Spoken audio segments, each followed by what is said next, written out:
ጤና ይስጥልኝ እንደምን ቆያችሁ የተከበራችሁ የምኖመንት ዜና መጽሔት ተከታታዮች። ባለፉት ጥቂት ሰዓታት ውስጥ በዓለም ፖለቲካና በሀገራችን ኢትዮጵያ አዋሳኝ አካባቢዎች ላይ የተሰሙ 5 አንኳር ነጥቦችን ይዘንላችሁ ቀርበናል። በዛሬው ጥንቅራችን በአሜሪካ የሚመራው የነጻነት ፕሮጀክት የተሰኘው የውጊያ ስያሜ በፓኪስታን ጥያቄ ለጊዜው መታገዱንና የአሜሪካው የፍክክር ወታደራዊ ዘመቻ መጠናቀቁን በመጀመሪያ እንመለከታለን።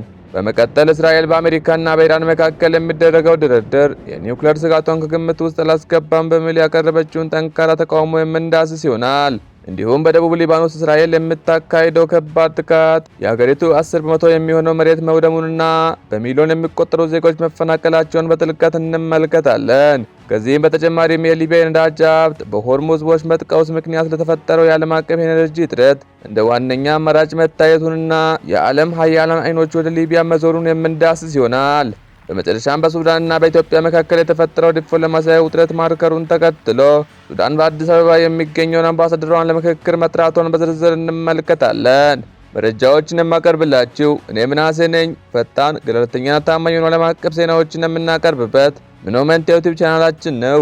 ከተለያዩ ከታመኑ ምንጮች ያገኘናቸውን መረጃዎችን በማመዛዘን እውነተኛውን ዘገባ ብቻ ይዘንላችሁ ቀርበናል። እስከ መጨረሻው አብራችሁ እንድትቆዩ የአክብሮት ግብዣችን ነው። ወደ መጀመሪያው አቤት ጉዳይ ስንመጣ በሆርሙዝ ወሽመጥ ላይ የነበረው ወታደራዊ እንቅስቃሴ አዲስ አቅጣጫ ይዟል። ፕሬዝዳንት ዶናልድ ትራምፕ የነጻነት ፕሮጀክት የተሰኘውን የሆርሙዝ ወሽመጥ ለማስከፈት የታለመ እንቅስቃሴ ለጊዜው መታገዱን በይፋ አስታውቀዋል። ይህ ውሳኔ የተላለፈው በፓኪስታንና በሌሎች ሀገራት ጥያቄ መሰረት እንደሆነ የተገለጸ ሲሆን ከኢራን ጋር ዲፕሎማሲያዊ ስምምነት ላይ ለመድረስ እድል ለመስጠት የታለመ ነበር።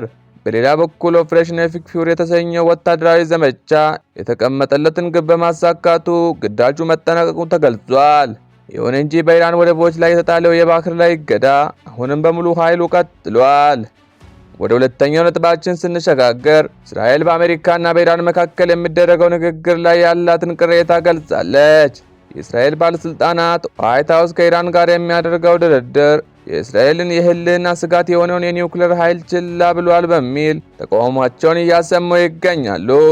በኢየሩሳሌም በኩል ያለው እምነት ማንኛውም ስምምነት የኢራንን የዩራኒየም ማበልጸግ አቅም ሙሉ በሙሉ ሊያጠፋ ይገባል በሚል ሲሆን ኔታንያሁ ለትራምፕ በላኩት መልእክት የዓለም አይኖች በክልሉ ላይ መሆናቸውንና ማንኛውም የአሜሪካ ማፈግፈግ ለቻይናና ለሌሎች ኃይላት የተሳሳተ ምልክት እንደሚሰጥ አስጠንቅቀዋል።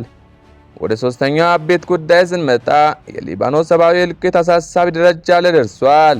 በደቡብ ሊባኖስ የሚካሄደው የአየርና የመድፍ ጥቃቶች መጠናከራቸውን ተከትሎ በአገሪቱ ላይ የደረሰው ውድመት ከፍተኛ ሆኗል። መረጃዎቹ እንደሚያመለክቱት እስካሁን የአገሪቱ 10 በመቶ የሚሆነው መሬት ለውድመት የተዳረገ ሲሆን በሚሊዮኖቹ የሚቆጠሩ ዜጎች መኖሪያቸውን ጥለው ተፈናቅለዋል። ምንም እንኳን ፕሬዝዳንት ጆሴፍ አውን ለድርድር ዝግጁ መሆናቸውን ቢገልጹም በሜዳው ያለው ጦርነት ግን አሁንም በከፍተኛ ሁኔታ ቀጥሏል። ወደ አራተኛው አቤት ጉዳይ ስንመጣ በሆርሙዝ መዘጋት ሊቢያ ለዓለም የነዳጅ ገበያ ተስፋ ሆና ብቅ ብላለች። በሆርሙዝ ወሽመጥ አለመረጋጋት ምክንያት የተፈጠረው የነዳጅ እጥረት ለመሙላት የአሜሪካ አስተዳደር ወደ ሊቢያ አይኑን አዙሯል። ሊቢያ ያላት 48 ቢሊዮን በርሜል የነዳጅ ክምችትና የምታመርተው ጥራት ያለው ነዳጅ ለአውሮፓና ለአሜሪካ ገበያ ተመራጭ አድርጎታል።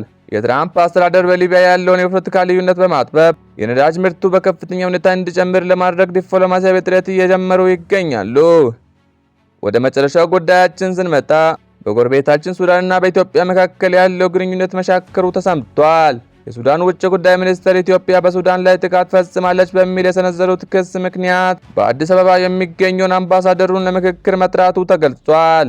ይህ ውሳኔ የተላለፈው የካርቱም አየር ማረፊያ ጥቃት ከደረሰበት በኋላ ሲሆን ሱዳን ጉዳዩን ወደ ዓለም አቀፍ ድርጅቶች እንዲወሰድም አስታውቃለች።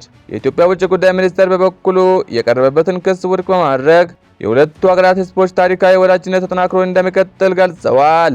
ውድ የምኖመንት ቤተሰቦች በዛሬው የዜና መጽሔት ዝግጅታችን እነዚህን አበይት ጉዳዮች እንዳስናል። በቀጣይ በሌላ አዲስ ዝግጅት እስከምንገናኝ ከመሰናበታችሁ በፊት ስለ ዝግጅታችን ያሉትን ሀሳብ አስተያየት ከታች በኮሜንት እንድታጋሩ እንዲሁም ቪዲዮን ከወዳችሁ ላይክ በማድረግና አዳዲስ መረጃዎችን በፍጥነት ለማግኘት ሰብስክራይብ በማድረግ ቤተሰብ እንድትሆኑ በአክብሮት እንጠይቃለን።